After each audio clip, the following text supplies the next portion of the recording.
les oreilles sont braquées à Guédiawaye parce que tout simplement, il y a un phénomène qui se fait sentir. C'est parce que la liste de Yewwi vient de terrasser le président Macky Sall.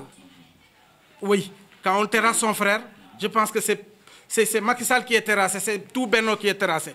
Malheureusement, ils ne veulent pas gober ça. Alors nous, étant d'opposition, étant dans l'opposition, nous avons contribué à ça, parce que vous avez compris que c'est un travail de belle lurette qui nous a amenés à cette situation.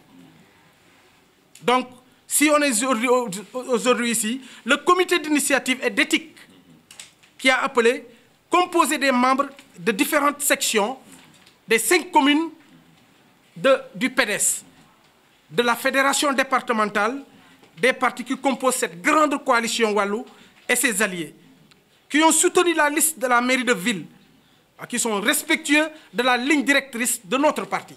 Parce que, et le PDS, et les autres partis, nous nous sommes dit que nous sommes dans l'opposition, nous allons œuvrer pour que l'opposition continue à poser ses tentacules un peu partout.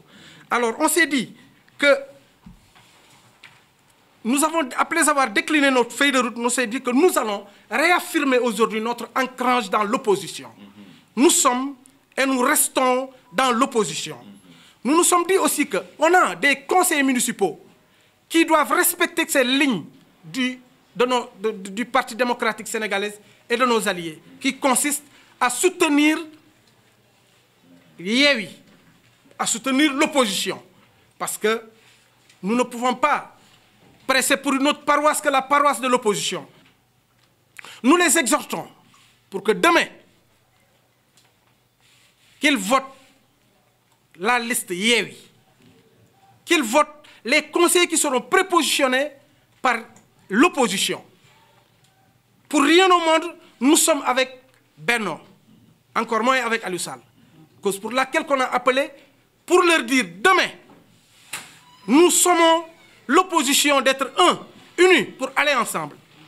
Nous ne voulons pas ne pas le faire et que demain on dise que nous ne l'avions pas fait. Nous l'avons fait pour que nul n'en ignore demain que l'opposition, le PDS, unanimement, est pour Yewwi, soutient le maire Ahmed Aïdara qui a voté qui a gagné dans les règles de l'art. C'est ce qui nous a réunis aujourd'hui ici. Donc, ceci n'étant pas fait demain, nous allons nous réunir pour apprécier et pour voir qu'est-ce qu'il faut faire et pour poser des actes forts, cause pour laquelle on a appelé aujourd'hui. Très bien, vous avez répondu à la question. D'ailleurs, ce n'est pas à l'ordre du jour. Un. Deuxièmement, nous avons Maître Wade qui est le père fondateur du libéralisme au sud du Sahara. Maître Abdoulaye Wade qui a fait le président Macky Sall. Maintenant, le problème qui se fait sentir juste, c'est parce qu'ils veulent l'honorer en donnant son nom au stade, que ça agite tout ça. Nous, une fois de plus, dans le Parti démocratique sénégalais, nous respectons beaucoup Doyen Doudou Wade qui est bon, et très bien. Nous respectons beaucoup Cheikh Dieng. Mais on tient à vous dire ce que je dis là. Moi, je fais partie du comité, de la commission communication du comité directeur. Il n'y a pas de problème en notre sein. Par contre, il ne s'est jamais choisi une question de retrouvailles de la famille libérale. Parce que c'est le président Abdoulaye Wade qui a assisté ça. Il a d'ailleurs écrit un document pour le retrouvailles de la famille libérale. Mais puisque Macky Sall était dans une posture inconfortable, il était dans une posture de ligoter la famille libérale, le PDS. Il nous a persécutés. Il a tout fait. Nous retenons. Il a exilé notre candidat. Nous retenons. Cause pour laquelle, quand il nomme le stade Maître Abdoulaye Wade, nous applaudissons des deux mains, mais on attend des actes forts qui vont suivre, tels que rétablir Karim Wade dans ses droits, pour que Karim Wade revienne au Sénégal. Voici des actes que nous nous attendons. Nous ne sommes pas demandeurs, mais nous sommes pour le rétablissement des droits de Karim Wade. Qu'il revoie le procès. J'aurais même souhaité qu'il y ait un non-lieu, parce qu'ils ont fait le tour du monde. Ils ont fait des commissions rogatoires jusqu'à présent. Rien n'a été reproché à Karim Wade. Donc nous demandons tout simplement, pour ne pas extrapoler sur cette question, de rétablir Karim Wade dans ses droits. Et nous demandons à ceux qui reviennent le plus tôt possible, parce que Karim Wade, en 2024, impérativement, il sera notre candidat et inéluctablement, il sera le président de la République. L'absence de Ndiogou Malick ici, Ce n'est pas un phénomène.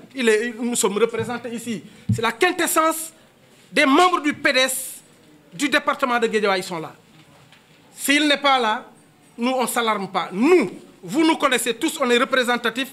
Moi, on est membre du comité directeur du bureau politique du PDS. Si on parle au nom du parti, c'est tout à fait crédible. Mais on tient tout simplement à dire aux absents que demain, faites tout pour honorer le PDS. Faites tout pour honorer nos alliés. Faites tout pour que personne ne dise que nous, on a trahi. La trahison n'est pas PDS. Encore moins, Maître Abdoulaye Wade.